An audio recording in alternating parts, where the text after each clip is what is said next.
आता पाहूया टॉप 9 महत्त्वाच्या बातम्या। नाशिकमध्ये शरद पवारांच्या राष्ट्रवादीला धक्का बसण्याची शक्यता। पवार गटाचे गणेश गीते पुन्हा भाजपच्या वाटेवर।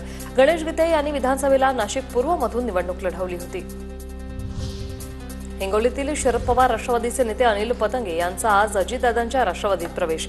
सायंकाळी अजित पवारांच्या उपस्थितीत कार्यकर्त्यांसह पतंगे मुंबईकडे रवाना। छत्रपती संभाजीनगरच्या सालारजंगमधील 150 कोटींच्या जमिनीचं प्रकरण। भुमरेंचे ड्रायव्हर जावेद शेख यांची काल 9 तास चौकशी। आर्थिक गुन्हे शाखेच्या अधिकाऱ्यांकडून चौकशी।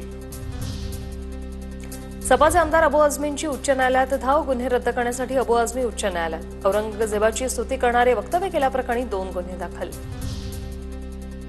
चंद्रपूर शहरात राष्ट्रवादीच्या 4 माजी नगरसेवकांनी शरद पवारांची साथ सोडली। अजित पवारांच्या पक्षात करणार प्रवेश। माजी नगराध्यक्ष दीपक जयस्वाल, मंगला आखरे, राजू आखरे, विनोद लभाने यांचा समावेश।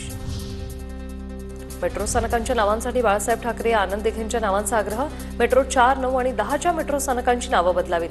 परिवहन मंत्री प्रताप सरनाईक यांची एकनाथ शिंदेंकडे मागणी। ज्ञानोबांच्या पालखी सोहळ्यासाठी माळशिरसमध्ये बॅनर। पालखी सोहळ्यासाठी लावलेल्या बॅनरवर ठाकरे बंधूंचा फोटो। माळशिरसच्या मनसेच्या नगरसेविका रेश्मा टळेंकडून बॅनरबाजी। तुकोबारायांच्या पालखीचं सोलापुरात उत्साहात स्वागत। तुकोबारायांच्या पालखीवर फुलांची उधळण। तुकोबांच्या पालखीसोबत अनेक दिंड्या सोलापूर जिल्ह्यात दाखल। मानाच्या पालख्या सोलापूर जिल्ह्यात दाखल झाल्याने पालखी परिसरात पोलिसांचा कडेकोट बंदोबस्त। ड्रोन कॅमेराद्वारे पोलिसांची गस्त।